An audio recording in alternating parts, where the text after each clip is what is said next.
Bonjour à tous, c'est Arnaud.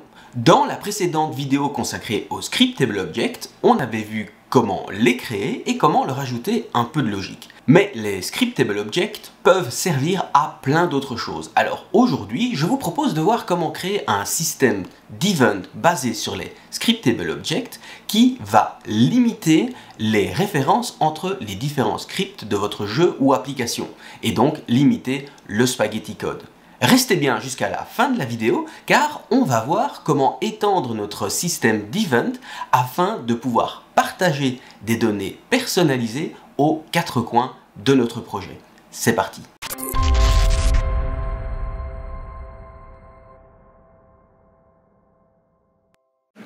Comme premier exemple, implémentons un event system qui affichera un menu pause lorsque le joueur appuie sur la touche Escape, sans que le menu et le joueur ne soient fermement liés. Créons tout de suite un script pour l'event, Simple Scriptable Object Event, et un script Simple Event Listener pour réagir lorsque l'event est enclenché. La classe Simple Scriptable Object Event hérite de Scriptable Object et va garder une liste de Simple Event Listener. Créons une fonction subscribe qui va ajouter un listener à la liste.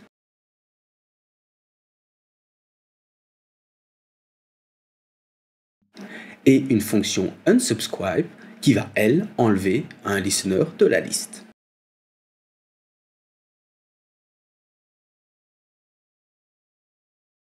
La fonction raise va parcourir la liste de listeners et va les faire réagir.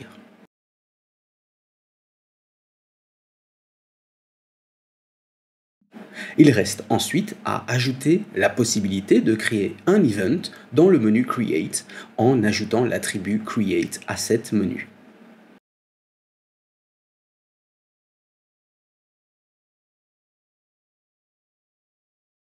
Pour en savoir plus sur la manière de créer des Scriptable Objects, regardez donc cette vidéo dans les fiches et dans la description. La classe Simple Event Listener va prendre comme variable un Simple Event.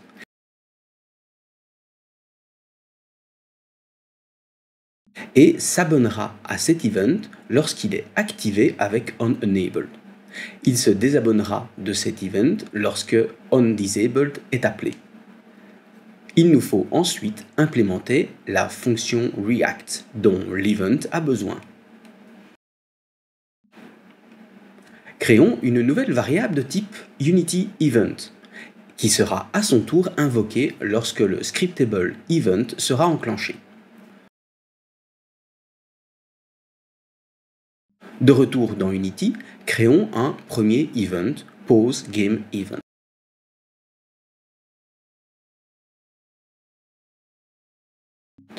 Glissons ensuite le script Simple Event Listener sur le canevas de la scène. On référence le PauseGameEvent dans la variable Event et le UnityEvent du Listener nous permet de facilement y ajouter un peu de logique. Ici, on demande à activer le GameObject PausePanel. Modifions maintenant le script Player pour activer ce menu pause.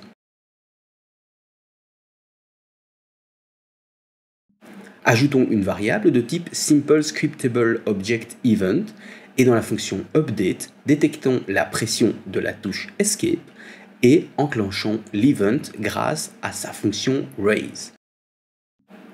Dans Unity, glissons notre event dans le script Player et lançons la simulation.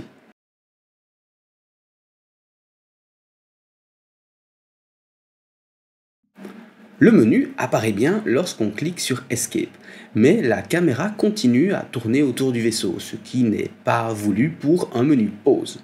Du coup, ajoutons le script Simple Event Listener à notre caméra.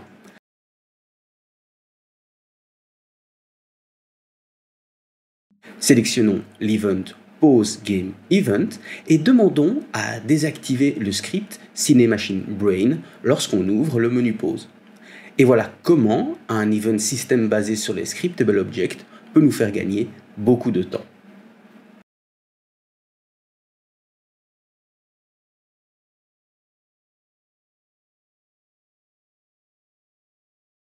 Voilà, avec ce système d'event sur base des scriptable objects, les designers de votre équipe vont maintenant être capables de créer leurs propres events, leur propre système et voir le jeu réagir à ceci sans forcément devoir écrire une ligne de code. Mais je les connais, ils vont vite revenir avec une demande spécifique du style « Est-il possible de transmettre une donnée, des entiers, des booléens, des floats, en même temps que l'event est déclenché ?» Eh bien, c'est ce qu'on va voir dans cette deuxième partie de vidéo grâce aux classes génériques.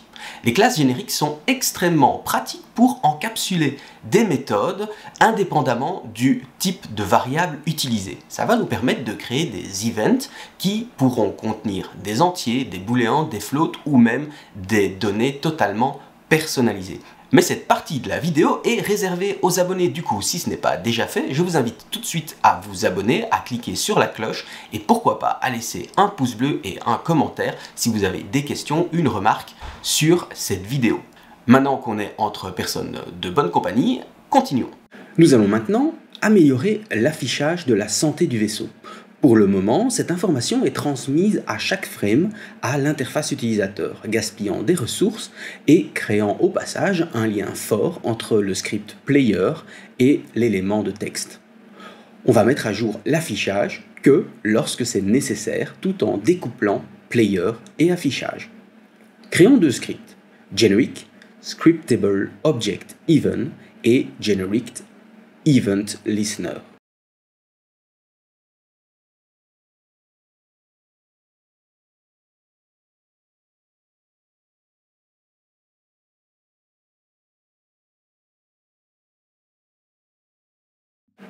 Generic Scriptable Object Event hérite bien évidemment de Scriptable Object.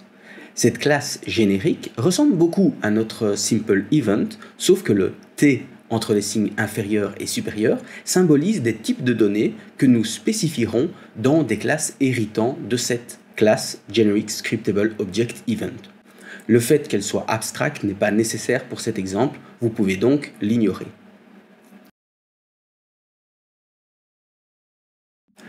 La fonction raise va maintenant prendre un argument de type T et va transmettre cet argument au listener écoutant cet event. Si vous voulez en savoir plus sur les classes génériques, faites-le moi savoir en commentaire, on pourra créer une vidéo dessus. La classe générique Event Listener est elle aussi générique et ressemble beaucoup à la classe Simple Event Listener. Elle contient une variable de type Generic Scriptable Object Event et sa réponse est un Unity Event de type T.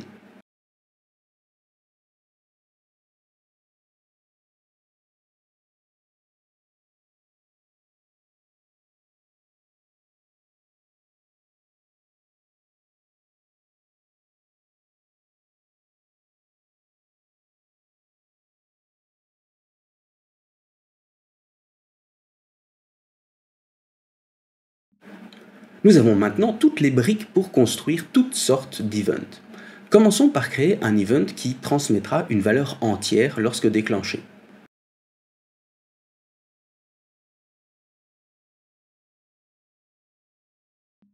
Int Scriptable Event sera une classe concrète de type int qui hérite de Generic Scriptable Object Event. Et ajoutons l'attribut create asset menu pour être capable de créer des scriptable objects de ce type. Et voilà, c'est tout. Vous pouvez aussi supprimer les fonctions start et update.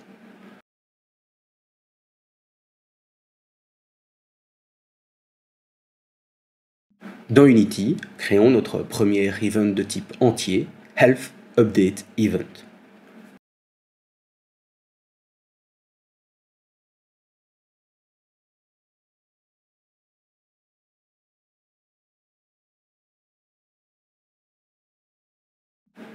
Ajoutons maintenant le script int event listener.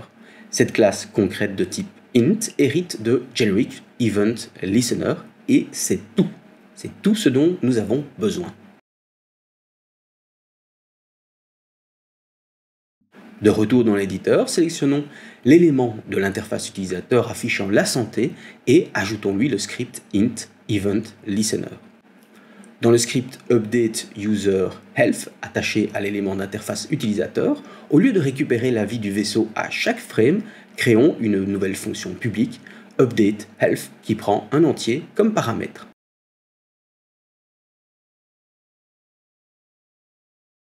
Et actualisons le texte avec ce même paramètre. Nous n'avons alors plus besoin de la référence vers le joueur.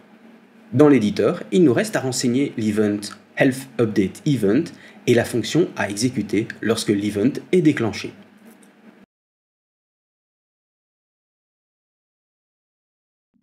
Modifions maintenant la classe player pour qu'il déclenche l'event health update event lorsqu'on lui ajoute de la vie.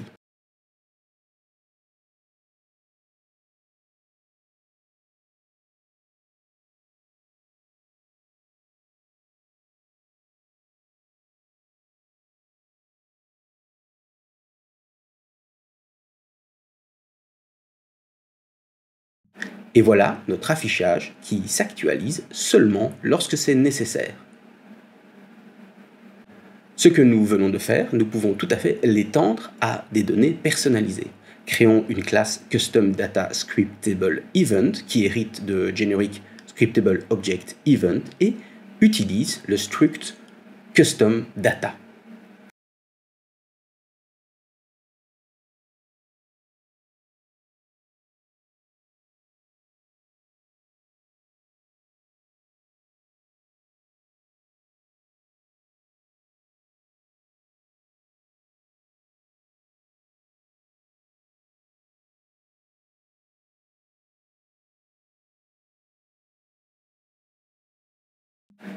Et pareil pour la classe Custom Data Event Listener qui, elle, hérite de Generic Event Listener et utilise le même struct Custom Data.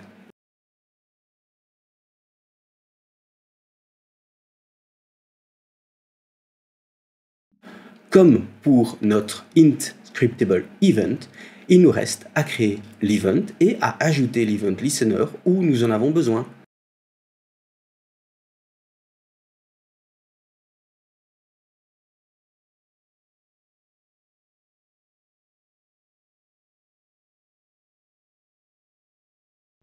En modifiant quelque peu le script de l'interface utilisateur et le script player, nous pouvons très bien envoyer un event contenant un ensemble de data personnalisées.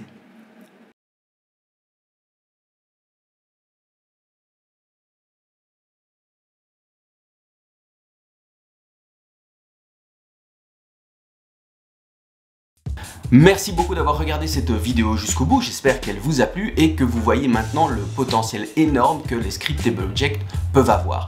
Ces systèmes d'event basés sur des Scriptable Objects sont très utiles, mais il est alors difficile, au fur et à mesure que votre projet grandit, de savoir quel script réagit à quel event. Mais je suis persuadé qu'un peu de travail sur des scripts personnalisés, des scripts éditeurs personnalisés, pourrait grandement faciliter ce travail et je suis persuadé que les Scriptable Objects sont vraiment très utiles pour ce genre de système d'event. N'hésitez pas à laisser un commentaire, un pouce bleu si cette vidéo vous a plu, à vous abonner et à cliquer sur la cloche. Je n'ai plus qu'à vous souhaiter une bonne journée, une bonne soirée, à très bientôt, allez bisous.